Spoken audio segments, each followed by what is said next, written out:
Hello, everyone, and welcome to Dreamleapers Inspiration. I'm your host, Harriet Cole. So very happy to be with you today. I hope you had a great week and that you used your time each day, maybe as you woke up in the morning or at that pivotal point midday, as your workday was ending and you were transitioning into the next part of your day, to pause. Whenever that moment is right for you, I hope that you have been seizing it to pause and reset, to pause and recognize the beauty and value of the day that you're in.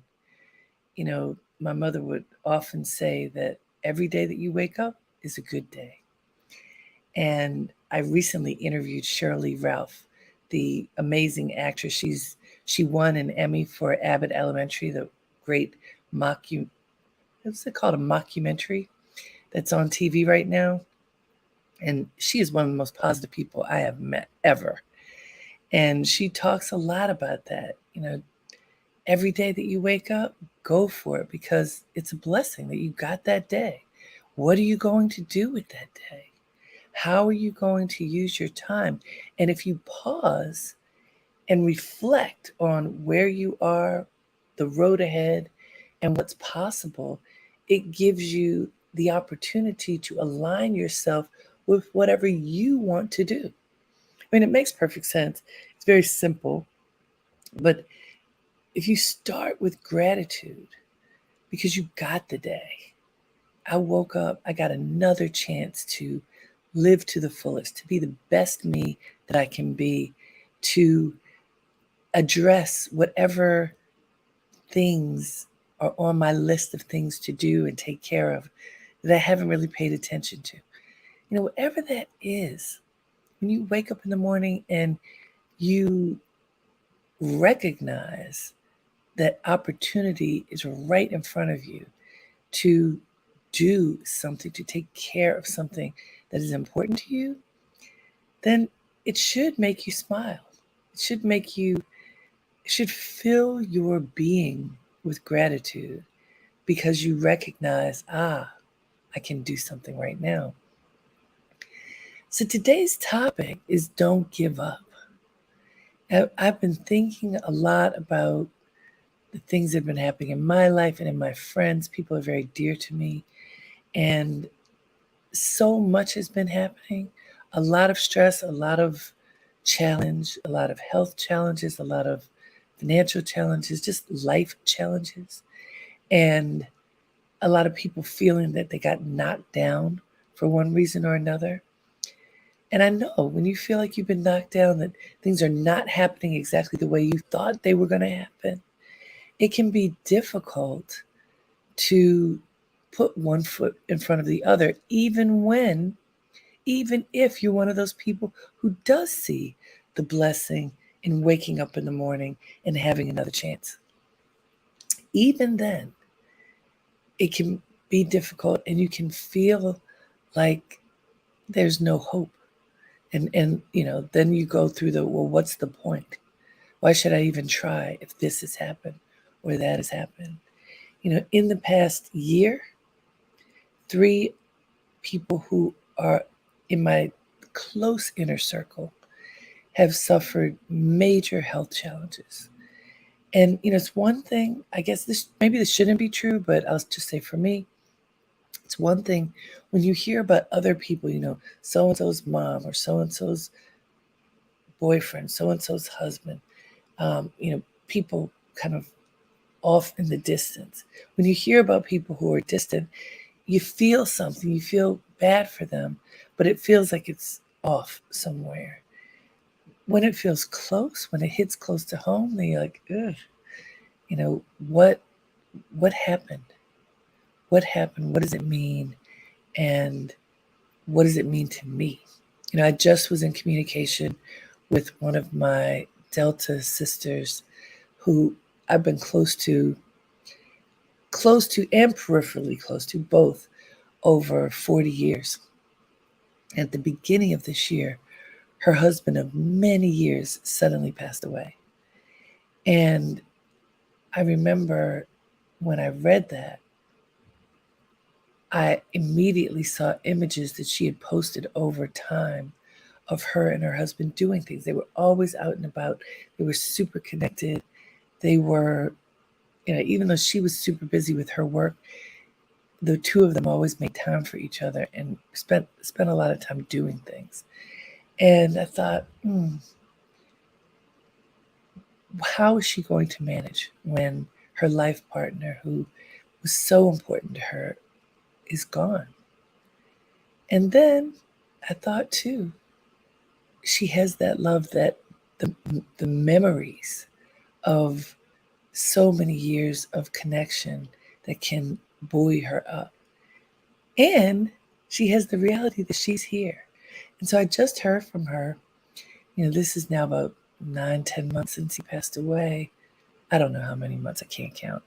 But I guess it's not that many. But anyhow, she said that she has more good days than bad days, that she is putting one foot in front of the other, that she's working on the things that matter to her and rejoicing in the memories that she has. She is not giving up. That is the point. She is sad, her heart remains heavy, but she's not giving up. I thought she was a good example. I told you these friends they themselves have had health challenges. The first was almost a year ago, and he just keeps setting giant goals for himself that are so big, honestly, and they're physical goals. I'm going to run the New York Marathon. I'm going to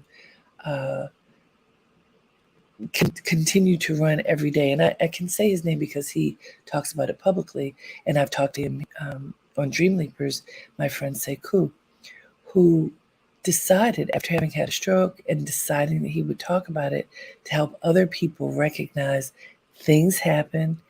And if we're blessed enough to get back up and keep striving, God willing, and all the effort that we put in, we can become better. He has made incredibly lofty goals. He told us this on a Dreamleapers Now, that this goal to run the New York Marathon, which many of us thought was just unbelievable, and kind of crazy, even though we're not supposed to use that word. But we thought it was just too much. But he said the reason he did it is because he needed a goal that he would be such a reach that he would reach for it and be able to push past the physical pain that he was going through as he was healing. I thought that was an important thing to contemplate, that there often is physical pain when it's a physical problem that you're looking to overcome. And then when it's not physical, it could be financial pain. It could be relationship pain. It could be psychic pain. Whatever that pain is, it's often real. And if you find that you are drowning in the pain, that you are thwarted by the pain, you are stopped, that inertia sets in and you aren't able to move, that's when you want to remember, never give up. You don't want to give up when it's hard. You want to dig in and discover your resilience and keep moving forward, because that's when it's worth it, for you to keep trying, keep putting one foot in front of the other. Create a goal that is bigger than your pain.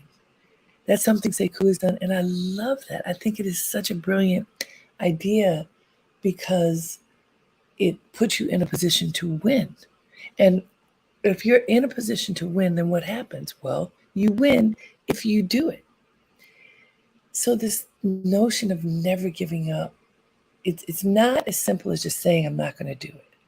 It means that you are engaging resilience, you're engaging your commitment to yourself, you're engaging the belief that you are worth it, and the understanding that if you do what has to be done, whether it is some basic stuff of caring for yourself, or some dream stuff of really looking beyond your circumstances and dreaming yourself to the next goal and then doing the work to get there, what happens? Amazing things happen. That's what I want you to understand. That amazing things happen when you push past. So let's go to the quote that I found because it's a good one. It's from Thomas Edison, who is credited with harnessing energy, electricity, which is pretty amazing. So, what did he say? Our greatest weakness lies in giving up. Our greatest weakness lies in giving up. The most certain way to succeed is always to try just one more time. Isn't that true? Thomas Edison says our greatest weakness lies in giving up. The most certain way to succeed is always to try just one more time. So I think of so many people. I'm blessed to have people in my life who are resilient and who push forward and who find a way to get back up the next day and try one more time. And that is what Thomas Edison is saying. Our greatest weakness lies in giving up. When we don't get up the next day and try again, when we are blessed to wake up the next day and don't take advantage of it, when we pull the proverbial covers over our head and don't make the step to take the covers down, get up, do something. Do something. Don't give up. The most certain way to succeed, Thomas Edison says, the most certain way to succeed is always to try just one more time. Just one more time. So you know how when you take a test and you don't do well, you're like, oh, I failed the test. If anybody's ever failed a test, you know it's tough, man. When you fail a test, whether it is a test in school, a test at work, and like a test at work could be you worked on a project and it didn't go well. Your boss wasn't happy. You may have lost a job. Like the test could have been to do well at a job. I mean, I know a couple of people in my inner circle very recently who lost their jobs. And, one day you're doing your best, you're going in every day, you are, whether it's virtual or otherwise, you are waking up and showing up and doing the tasks that are put before you. And then one day the boss calls and says, sorry, we have to let you go. And in the case of the two people that I'm thinking of right now, it wasn't because of poor performance. It was because of budget cuts. And because there were budget cuts, they didn't even get the compensation that they thought they would get to help tide them over until finding another job. So SOL is kind of how they felt and shocked and despondent. And we talked. I talked to one of them in particular, and I first of all said, remember how great you are.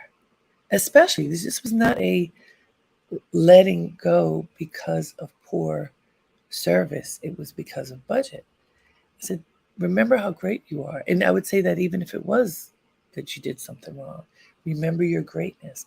Because when you can fortify yourself based on your greatness, and that's going to help you go out and find something else. If you are holding on to negativity, if you are holding on to a grudge, if you are pointing that finger and saying, you did it, it's your fault, that is the worst thing. I talk about that all the time. But the finger pointing does not work. The blame doesn't work. The negativity doesn't work. The broken wing bird doesn't work. Oh, I feel like this because this happened. If you find yourself in a situation where you are sad because something bad happened to you, you can experience that sadness for a while, but you cannot let it cripple you and make it impossible for you to take steps to move forward.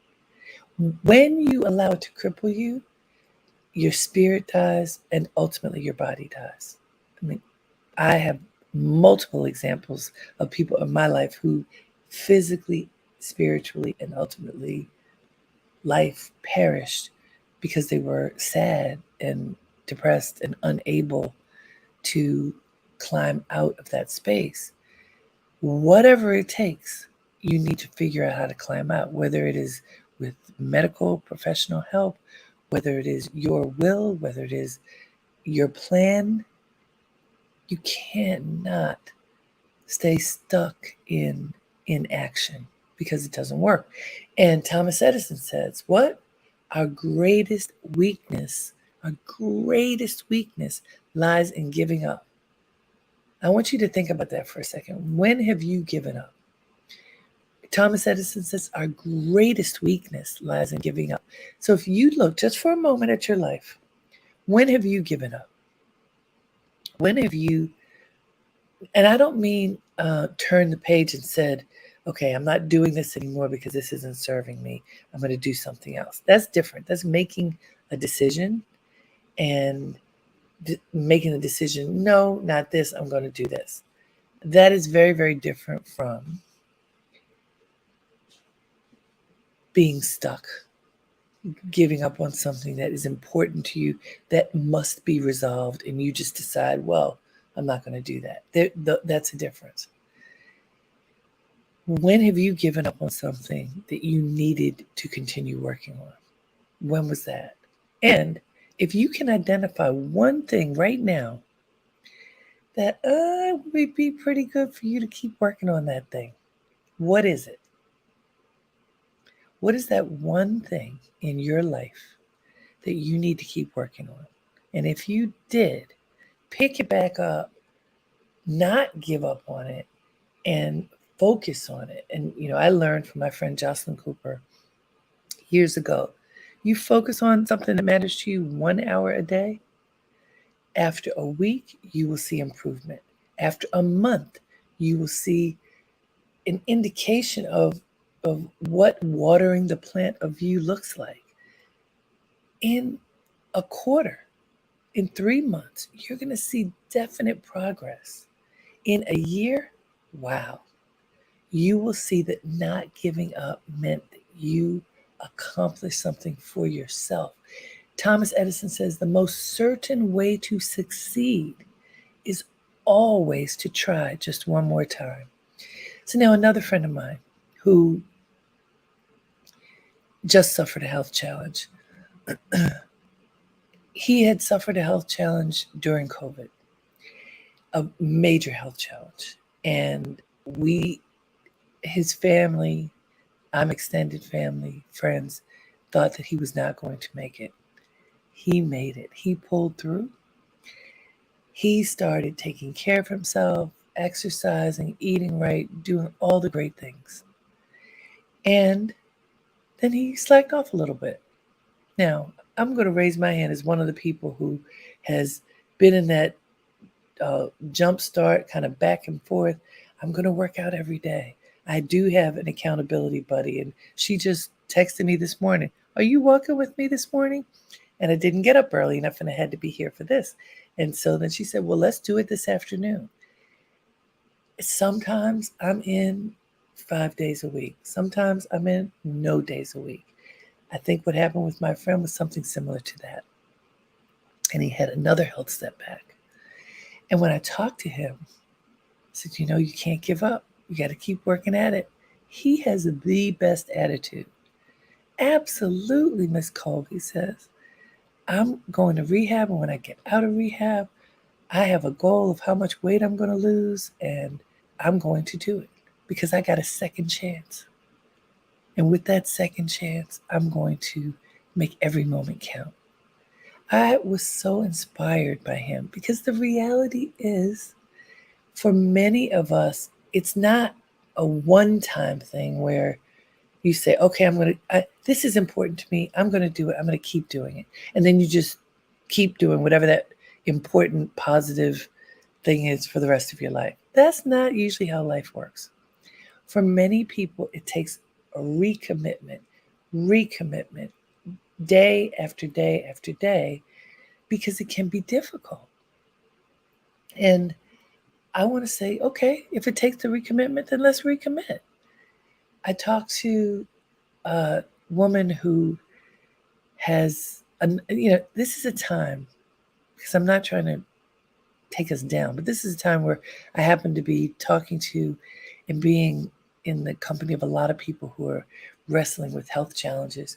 So another woman I saw a couple days ago who is in the throes of surviving breast cancer, and she's in a great place. And she was telling me about the things that she's gone through, and I didn't know anything about it. And she and her husband have been married almost 30 years. And she said that the support that she's gotten from him has been incredible. And she was so grateful for that support because, of course, when you're ill, you want to have whatever positive energy around you that you possibly can. And then she made a point that, I've been married 30 years. She made the point, when you're married, you recommit to being married every single day. When you wake up in the morning, you recommit to being married. And I loved hearing that. I listen to people who have been in relationships for long periods of time tell what their secret is. She wasn't even calling it that. She was just talking about her life right now and the things that she's going through. And when she made that point, everybody who's married knows that you recommit every single day to your marriage.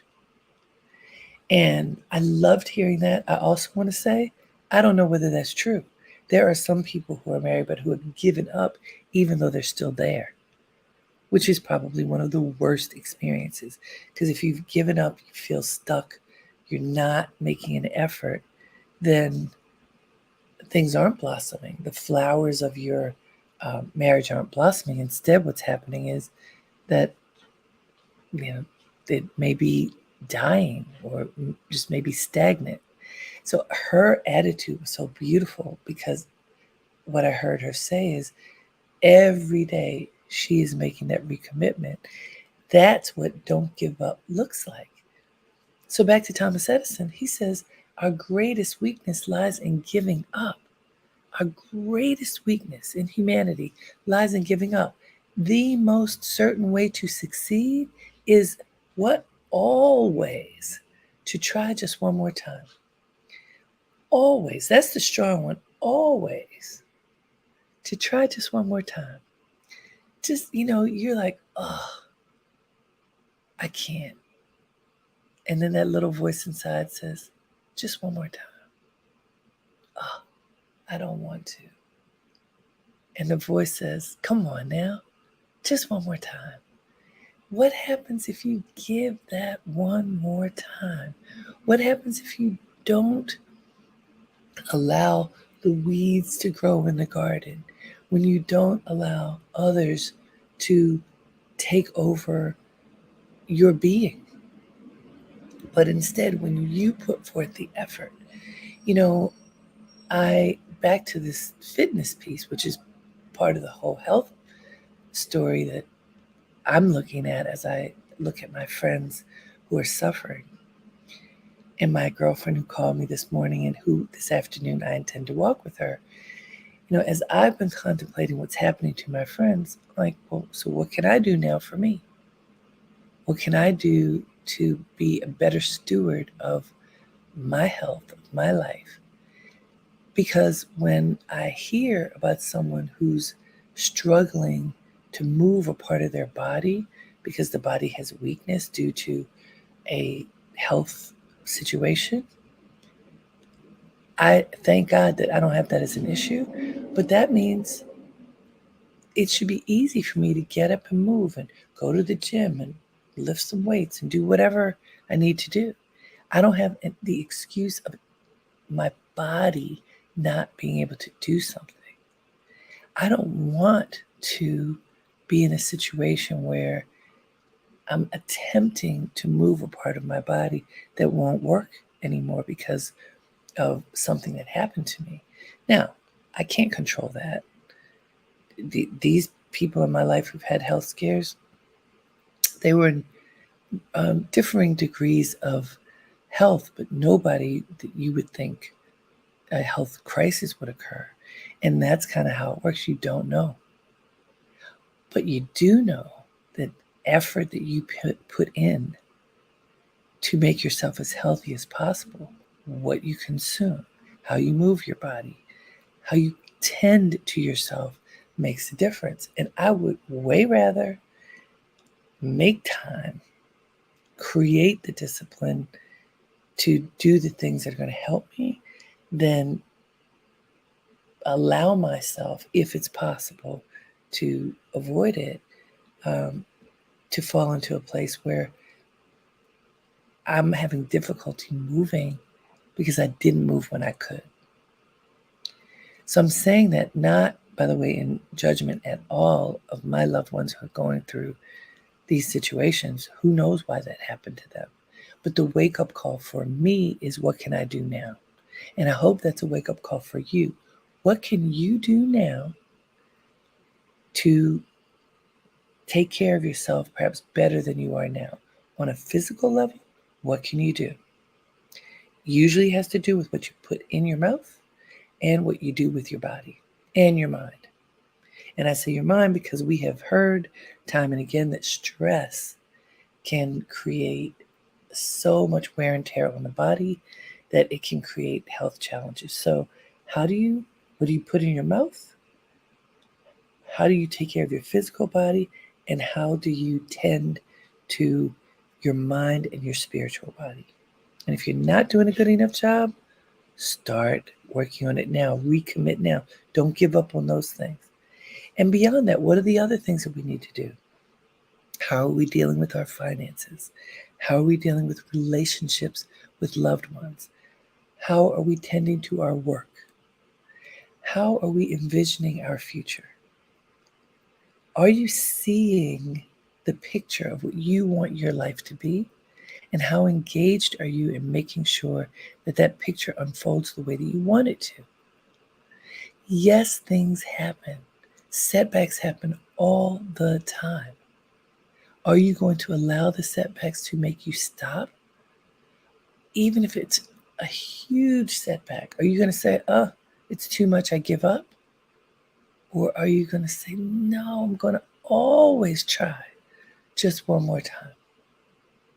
And when you think about this, is a very serious idea, because when setbacks happen that are huge, what do?